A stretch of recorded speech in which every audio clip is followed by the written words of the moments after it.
Hello friends, हानिया study point में आपका बहुत बहुत स्वागत है।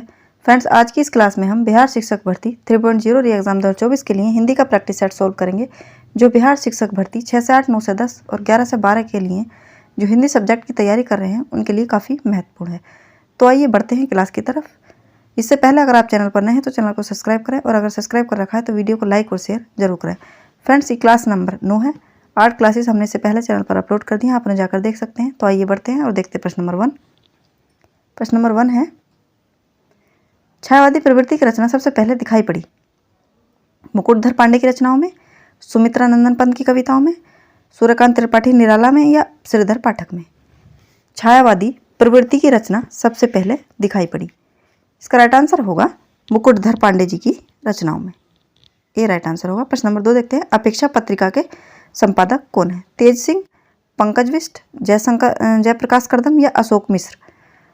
अपेक्षा पत्रिका के संपादक कौन है? इसका राइट आंसर होगा तेज सिंह। प्रश्न नंबर 3 है, कल्पना पत्रिका के संपादक कौन थे? अज्ञे जी, बद्री विशाल, रघुवीर शाह या धर्मवीर भारती। कल्पना पत्रिका के संपादक कौन थे? इसका राइट आंसर होगा option number D, Dharamvir Bharati. आगे चलते हैं, प्रश्न नंबर 4 देखते हैं, छायापथ किस विधा की रचना है? एकांकी, संस्मरण, गद्य काव्य या रिपोर्टाज। छायापथ किस विधा की रचना है? इसका राइट आंसर होगा ऑप्शन नंबर सी, गद्य काव्य की। प्रश्न नंबर 5 है, भक्तन को कहाँ सीकरी सो काम, यह किस कवि की उक्ति है? तो जैसा कि मैंने पिछली क्लास में बताया था, ये कुंभनाथ जी की उक्ति है। प्रश्न नंबर 6 है, सही युग्म का चयन कीजिए। भगवती शरण उपाध्याय, विलायत यात्रा, देवेंद्र सत्यार्थी, तूफानों के बीच, राम वृक्ष बेनीपुरी, हिमालय यात्रा या मोहन राकेश, आखिरी चट्टान तक। सही युग्म का चयन कीजिए। प्रश्न नंबर 6 का राइट आंसर होगा option number D, Mohan Rakesh, आखिरी चट्टान तक। ये इनकी रचना है और ये सही है। आगे चलते हैं, प्रश्न नंबर 7 देख लेते हैं, संविधान के किस अनुच्छेद के उपबंधों में के अधीन रहते हुए संसद में कार्य हिंदी में या अंग्रेजी में किया जाएगा? किस अनुच्छेद के अंतर्गत? प्रश्न नंबर 7 का राइट आंसर होगा ऑप्शन नंबर डी, अनुच्छेद 348 के। प्रश्न नंबर 8 देखते हैं, संविधान की 8वीं अनुसूची में बोडो, डोगरी, मैथिली और संथाली भाषाओं को किस वर्ष सम्मिलित किया गया? 1992, 93, 2003 या 2004। प्रश्न नंबर 8 का राइट आंसर होगा ऑप्शन नंबर सी, 2003 में। प्रश्न नंबर 9 है, कुटज निबंध के लेखक कौन है? रामचंद्र शुक्ल है, रामविलास शर्मा, विद्यानिवास मिश्र या हजारी प्रसाद द्विवेदी। कुटज निबंध के लेखक कौन है? प्रश्न नंबर 9, इसका राइट आंसर होगा हजारी प्रसाद द्विवेदी। प्रश्न नंबर 10, परिशिष्ट उपन्यास किस विशेष विषय पर केंद्रित है? धर्मांतरण, पर्यावरण, शिक्षा या राजनीति। प्रश्न नंबर 10 का राइट आंसर होगा राजनीति पर। आगे चलते हैं, प्रश्न नंबर 11 देखते हैं, वाक पत्रिका के वर्तमान संपादक कौन है? अरुण महेश्वरी, रविंद्र कालिया, सुधीर पचौरी या अरुण कमल। प्रश्न नंबर 11 का राइट आंसर होगा ऑप्शन नंबर डी, सी, सुधीर पचौरी वाक पत्रिका के वर्तमान संपादक है। प्रश्न नंबर 12 है, पाली पद की बहुमान्य व्युत्पत्ति है? प्राकृत, पाकट, पाड़, पाउल या पाली। पाली शब्द की बहुमय व्युत्पत्ति पूछा गया है। प्रश्न नंबर 12 का राइट आंसर होगा पर्याय, पालियाय, पालिलय या पाली। वैसे ये अपर लेवल का प्रश्न है लेकिन फिर भी देख लेते हैं। प्रश्न नंबर 13 है, पाली भाषा के सर्व प्रधान व्याकरण है? कच्चायन, पंतजलि, पाणिनि या हेमचंद्राचार्य। प्रश्न नंबर 13 का राइट आंसर होगा ऑप्शन नंबर ए, कच्चायन। आगे चलते हैं, प्रश्न नंबर 14 देख लेते हैं, रचना की दृष्टि से क्रिया के भेद हैं? 3, 2, 4 या 5। प्रश्न नंबर 14 का राइट आंसर होगा ऑप्शन नंबर बी, 2। प्रश्न नंबर 15 है, या, रा, ला, वा व्यंजनों को क्या कहते हैं? स्पर्श व्यंजन, अंत्येष्टि व्यंजन, ऊष्म व्यंजन या उपरोक्त में से कोई नहीं। या, रा, ला, वा इन व्यंजनों को कहते हैं अंत्येष्टि व्यंजन, बी इसका राइट आंसर होगा। प्रश्न नंबर 16 है, सदियों का संताप किस कवि की कृति है? जयप्रकाश करदम, मोहनदास नैमिषारय, ओम प्रकाश वाल्मीकि या सुशीला टागभोरे। प्रश्न नंबर 16 का राइट आंसर होगा ऑप्शन नंबर सी, ओम प्रकाश वाल्मीकि। प्रश्न नंबर 17 है, मन्नू भंडारी ने अपनी किस कृति का स्वयं नाट्य रूपांतरण किया है? आपका बंटी, महाभोज, यही सच है, स्वामी। प्रश्न नंबर 17, इसका राइट आंसर होगा ऑप्शन नंबर बी, महाभोज। आगे चलते हैं, प्रश्न नंबर 18 देख लेते हैं, देवरचित अष्टयाम ग्रंथ की विषय वस्तु क्या है? प्रश्न नंबर 18 का राइट आंसर होगा ऑप्शन नंबर डी, नायक नायिका के विविध विलासों का वर्णन है। देव के द्वारा रचित अष्टयाम ग्रंथ की विषय वस्तु। प्रश्न नंबर 19 है, भारत सरकार ने शिक्षा मंत्रालय के अधीन, एक मिनट इसको थोड़ा छोटा कर लेते हैं, प्रश्न पूरा आ जाए।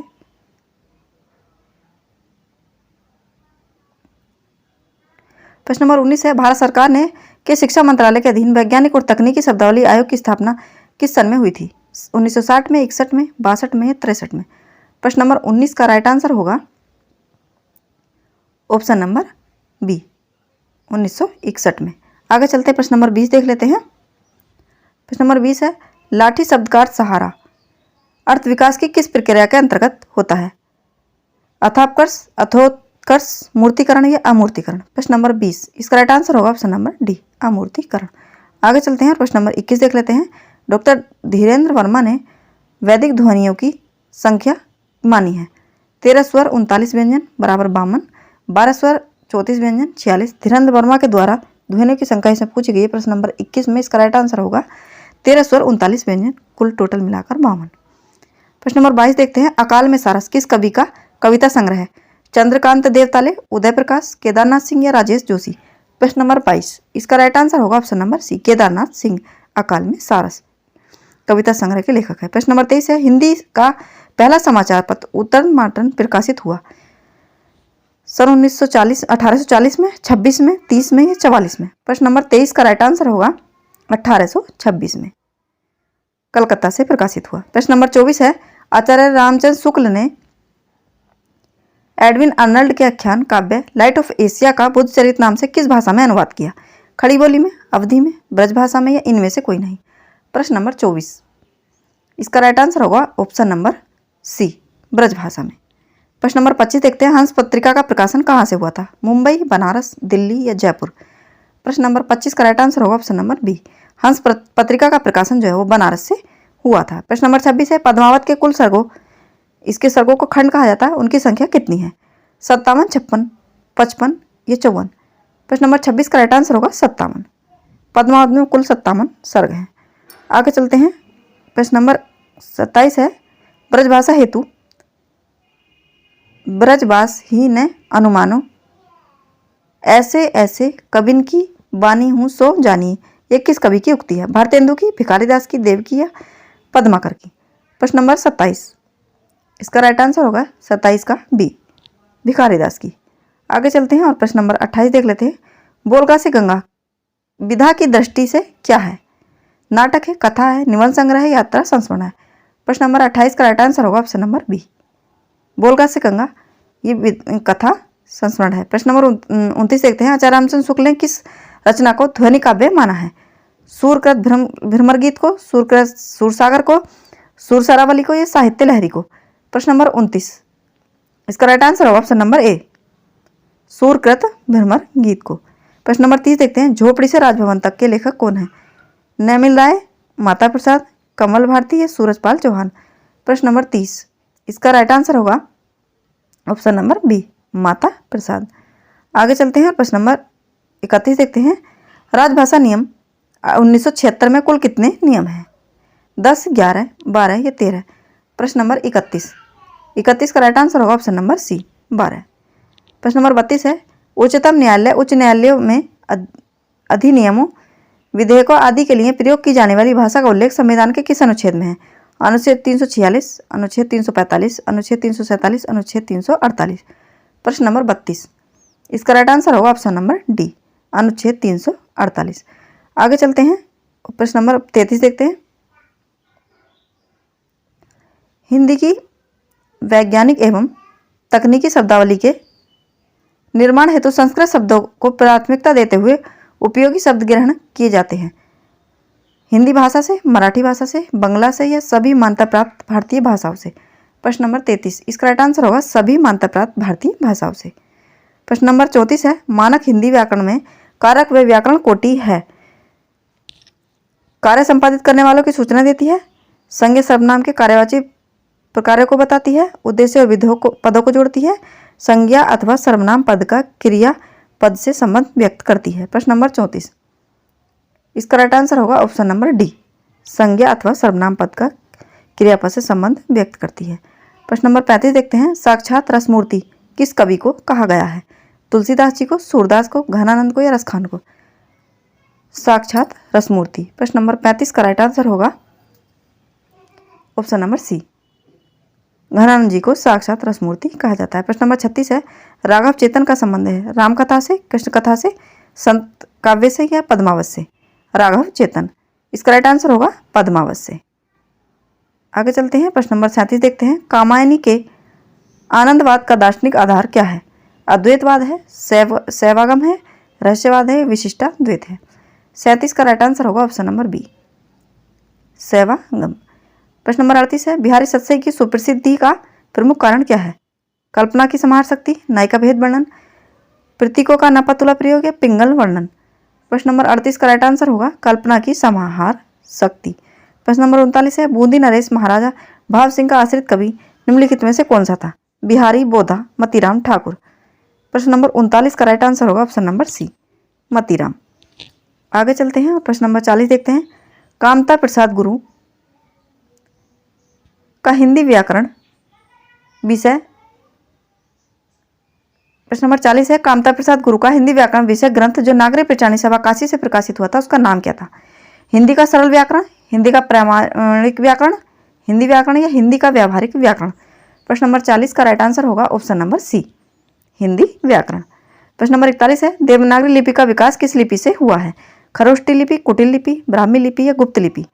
प्रश्न नंबर 41 का राइट आंसर होगा ऑप्शन नंबर सी, ब्राह्मी लिपि से। प्रश्न नंबर 42 है, सुनीति कुमार चटर्जी ने आधुनिक भारतीय आर्य भाषाओं के अंतर्गत पूर्वी हिंदी को किस शाखा के भीतर रखा है? उदिच्य, प्रतीच्य, प्राच्य या दक्षिणात्य? प्रश्न नंबर 42 का राइट आंसर होगा ऑप्शन नंबर सी, प्राच्य। आगे चलते हैं और प्रश्न नंबर 43 देख लेते हैं, सर्वनाम का रूपांतर किस कारण से नहीं होता है? वचन, लिंग, पुरुष या कारक? सर्वनाम का रूपांतर किस कारण से नहीं होता है? प्रश्न नंबर 43, इसका राइट आंसर होगा लिंग। प्रश्न नंबर 44 है, हिंदी के सर्वनाम में कारक के कितने भेद होते हैं? 8, 9, 7 या 6? सर्वनाम में कारक के कितने भेद होते हैं? प्रश्न नंबर 44 का राइट आंसर होगा 7। प्रश्न नंबर 45 देखते हैं, हिंदी का प्रथम व्याकरण लिखने वाला विद्वान कौन है? Joshua Ketelaar, Kishoridas Vajpeyi, George Grierson या कामता प्रसाद गुरु? प्रश्न नंबर 45 का राइट आंसर होगा option number A, Joshua Ketelaar. आगे चलते हैं, प्रश्न नंबर 46 देखते हैं, हिंदी के प्रथम समाचार पत्र का स्वरूप कैसा था? मासिक, पाक्षिक, दैनिक या साप्ताहिक? प्रश्न नंबर 46, इसका राइट आंसर होगा ये साप्ताहिक था। प्रश्न नंबर 47 है, निम्नलिखित शब्द युग्मों में से कौन सा असंगत है? अफसोस फारसी भाषा का है, कैंची पुर्तगाली, कैंची तुर्की, गमला पुर्तगाली, कारतूस अंग्रेजी? इनमें कौन सा असंगत है? प्रश्न नंबर 47 का राइट आंसर होगा ऑप्शन नंबर डी, कारतूस। अंग्रेजी भाषा का नहीं है फ्रेंड्स, ये कारतूस जो है ये तुर्की भाषा का शब्द है। आगे चलते हैं, प्रश्न नंबर 48 देखते हैं,